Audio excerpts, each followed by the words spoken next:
So we've talked about all the individual, or at least some of the individual survival equipment that you should have with you, what works and what doesn't.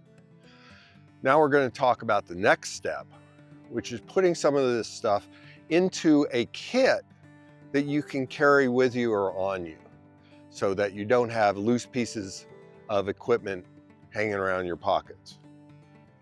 So we start off with something the size of an Altoids tin, which has fire starter and signal mirror and a compass and a whistle and the sorts of things we've talked about.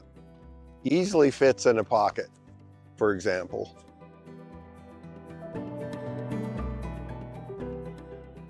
So here's the survival vest that I wear when I fly. It's got all the gear we've talked about and then some. In my case, I have a pocket knife in my pocket.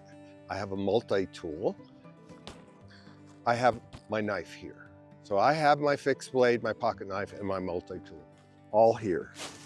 I have my PLB. It's with me, it's not going anywhere. I get out of the aircraft, it goes with me.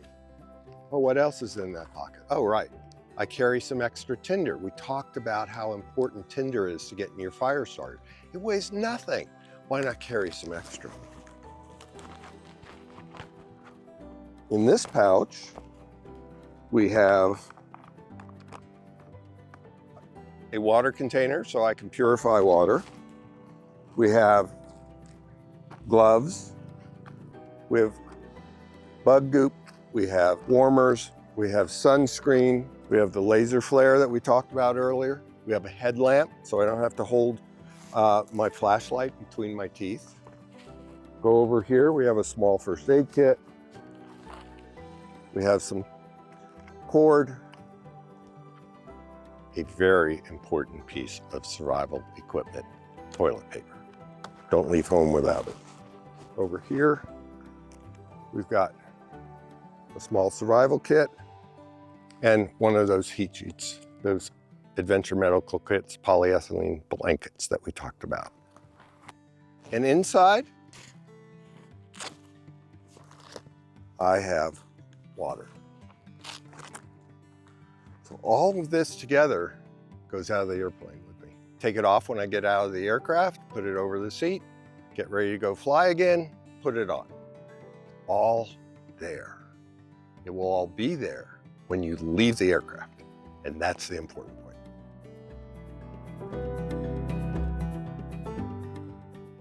So for a lot of pilots, they start where we're going to end.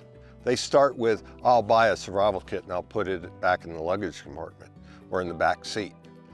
And that's not where we want to start. We want to start with the survival equipment that's on you, that's in the little survival kit, that's in your pocket, that's in the vest. We finish with the survival kit. This is my survival kit. It has everything we've talked about and a lot more: water, first aid, all kinds of stuff. Bivy sacks. This is where we finish. This is what turns your survival experience into an unanticipated camping trip.